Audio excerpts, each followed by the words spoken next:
Cookery சேனலை பார்த்து யார் வேணாலும் சமையல் பண்ணலாம். ஆனா சுவையான சமையல் பண்றது எப்படி? நான் இதயம் நல்லெண்ணெயில சமையல் பண்றேன். ஆஹா ஓஹோன்னு பாராட்டுறாங்க. நீங்களும் இதயம் நல்லெண்ணெயில சமையல் பண்ணுங்க, பாராட்ட வாங்குங்க. தினம் தோறும் வாங்குவே இதயம் இதயம். அண்மை செய்தி. சென்னை பரங்கிமலை ரயில் நிலையத்தில் கல்லூரி மாணவியை ரயில் முன் தள்ளி கொலை செய்து வழக்கில் மரண தண்டனை விதிக்கப்பட்ட சதீஷுக்கு விதிக்கப்பட்ட மரண தண்டனை ஆயுள் தண்டனையாக குறைப்பு. வழக்கில் விதிக்கப்பட்ட தண்டனையை குறைத்து சென்னை உயர்நீதிமன்றம் உத்தரவு. 2022 அக்டோபர் 13 பரங்கிமலை ரயில் நிலையத்தில் ரயில் முன் தள்ளிவிடப்பட்டு கல்லூரி மாணவி கொலை செய்யப்பட்டுள்ளார். மாணவி காதலிக்க மறுத்ததால் கொலை செய்த சதீஷுக்கு சென்னை மகளிர் நீதிமன்றம் 2024 டிசம்பரில் தூக்கு தண்டனை விதிப்பு. மரண தண்டனையை உறுதி செய்ய வழக்கு உயர்நீதிமன்றத்துக்கு அனுப்பி வைக்கப்பட்ட நிலையில் சதீஷ் தரப்பிலும் மேல்முறையீடு செய்திருக்கின்றனர். வழக்கில் அனைத்து தரப்பு வாதங்களும் நிறைவடைந்த நிலையில் தண்டனையை குறைத்து நீதிபதிகள் உத்தரவு. சதீஷுக்கு 20 ஆண்டுகளுக்கு எந்த தண்டனை குறைப்பும் வழங்கக்கூடாது எனவும் நீதிபதிகள் உத்தரவு.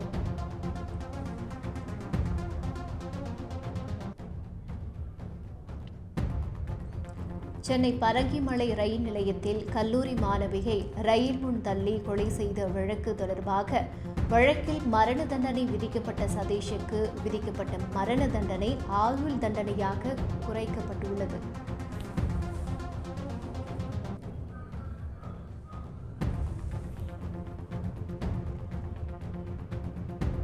வழக்கில் மரண தண்டனை விதிக்கப்பட்ட சதீஷுக்கு ஆயுள் தண்டனையாக குறைப்பு.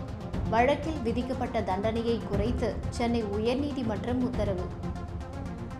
2022 அக்டோபர் 13 பரங்கிமலை ரயில் நிலையத்தில் ரயில் முன் தள்ளிவிடப்பட்டு கல்லூரி மாணவி கொலை. மாணவி காதலிக்க மறுத்ததால் கொலை செய்த சதீஷுக்கு சென்னை மகளிர் நீதிமன்றம் 2024 டிசம்பரில் தூக்கு தண்டனை விதிப்பு. மரண தண்டனையை உறுதி செய்ய வழக்கு உயர்நீதிமன்றத்துக்கு அனுப்பி வைக்கப்பட்ட நிலையில் சதீஷ் தரப்பிலும் மேல்முறையீடு. வழக்கில் அனைத்து தரப்பு வாதங்களும் நிறைவடைந்த நிலையில் தண்டனையை குறைத்து நீதிபதிகள் உத்தரவு பிறப்பிக்கப்பட்டுள்ளன.